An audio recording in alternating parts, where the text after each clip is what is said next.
Bueno, y uno de los datos políticos ha sido que el gobierno que critica a la administración Massa, y un rato después salió una publicación de Alberto Fernández comparando sus números de producción, de inflación y demás con los números de la economía, como diciendo estábamos mejor, ¿no? También ha generado una gran polémica en las redes sociales. Bueno, Jorge Ingaramo, ya con nosotros, economista. Gracias por estar acá. No, gracias por invitarme. Muchas gracias por estar acá. Bueno, 13-2, nada alentador, pero en definitiva disminuye en relación a los anteriores. Sí, y la núcleo 12-1, hacia alimentos abajo del índice.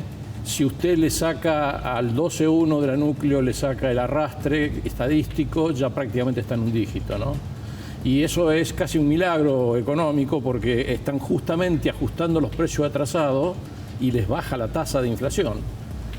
Bueno, eso quiere decir que han secado tanto la plaza de pesos que no hay con qué comprar, ¿no? Claro, ese es el tema, ¿no? Entonces tenemos una hiperrecesión y una política contra el peso, ¿no? De hecho han bajado 20 puntos la tasa de referencia, que yo pensaba que no se iban a animar a tanto, pero se animaron, porque estos tipos son así, son de hacha y...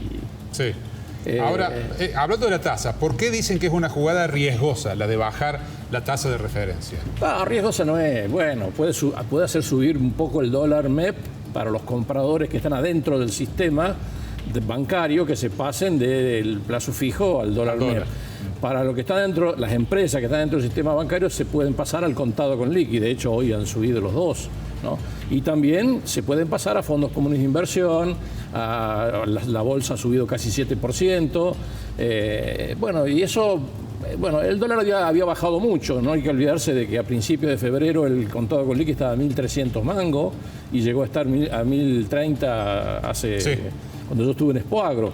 Así que había caído mucho el tipo de cambio. Entonces ahora hasta que está por entrar la soja, ellos creo que quieren acomodar un poco a un dólar un poquitito más alto, que una opción era esta, la que eligieron, la otra era el cambiar el blend de exportación para que le liquiden.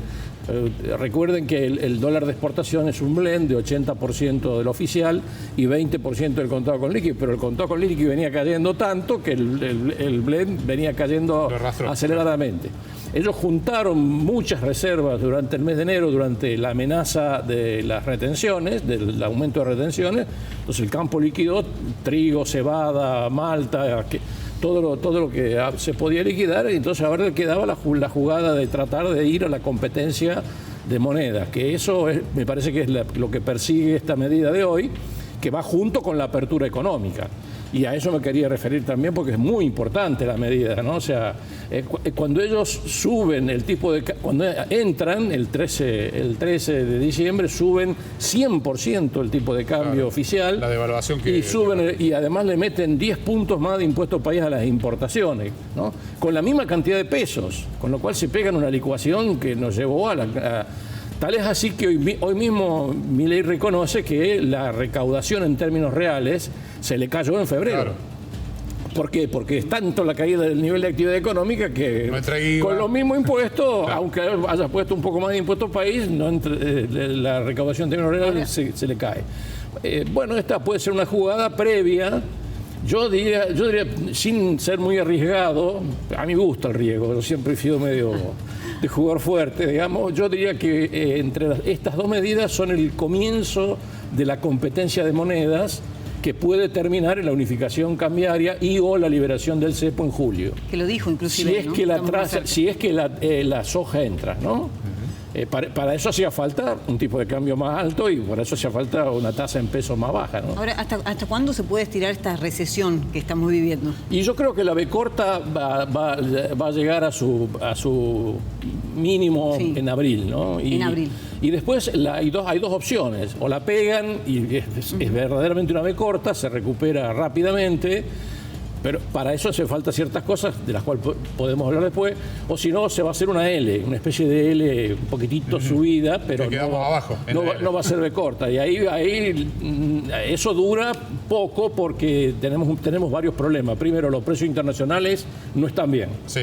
Nosotros esperábamos tener 14.000 palos más del campo y vamos a tener 9.000 del campo, o 7. depende de cómo vaya la mano. Y eso no va a cambiar. El clima no está ayudando, los precios internacionales, porque el clima no está, digamos, está complicando una parte. Se habla incluso de que en octubre vuelve la niña, ¿no? O sea, así que las condiciones para que sea B corta, bueno, tendrían que verdaderamente conseguir la sanción de la ley, ¿no? Ahora, Jorge... Como dice Pichetto, en abril tiene que salir una ley ómnibus que sea...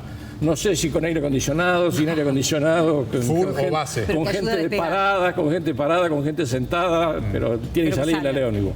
Segundo, el blanqueo, que teóricamente debería estar dentro de la ley ómnibus. Eso produce un ingreso de plata grandísimo y facilita la B corta.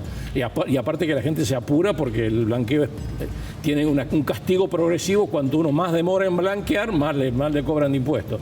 Tercero, el Fondo de Garantía de Sustentabilidad está lleno de acciones de empresas privadas, que si entra mucha soja y se acomoda, eso también es plata que entra, ¿no? Y por supuesto, desencanute va a seguir habiendo. Dólares de colchón. Del colchón, porque va a seguir habiendo, porque eso empezó cuando empezó la caída del dólar. Por eso, sin desencanute, el contado con liqui no hubiera bajado 250 pesos. Jorge París, cerrando, y hablando desde el punto de vista del bolsillo de la gente, ¿no? Que está tan golpeado que ha habido una licuación de ingresos y todo lo demás. Dijo Milei... Pero si yo voy a cobrar 208.000 pesos de jubilación la semana que viene. Una fortuna. 208.000 pesos. Sí, una fortuna. Claro, una fortuna. ¿Cómo que lo bolsillo tan flaco? No, pero dice Milei que las subas fuertes que está habiendo en cosas como desde medicina prepaga hasta otros servicios que han aumentado muchísimo, tarifas y demás, que después de este golpe no van a subir tanto. Es decir, ¿cuál es el horizonte para esa parte del impacto que estamos teniendo? Y si no tocan la cantidad de dinero, no va a subir. Y acá le han pegado no digo que este sea el tiro de gracia al peso, pero casi, digamos, es el pre-tiro de gracia al peso, ¿no? O sea, al desalentar el ahorro en pesos, evidentemente la inflación se tiene que caer como un piano.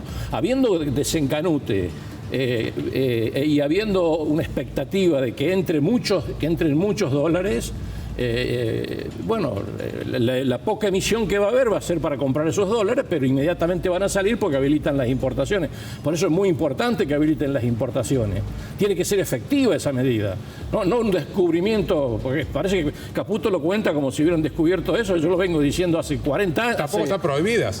Claro. Por supuesto que no. No, pero con tanto impuesto desalienta, digamos, desalienta. Con tanto impuesto. Pero digamos, eso yo lo vengo diciendo que el INDEC no capta. O sea, recién decía que el 273% de inflación. Pero si uno mira el M2, que es la liquidez total, para que la gente lo sepa, la liquidez en pesos no creció 2,72, creció 171. Y el endeudamiento en tarjeta creció 153. Quiere decir que el INDEC no estaba midiendo los precios, estaba midiendo la primera marca.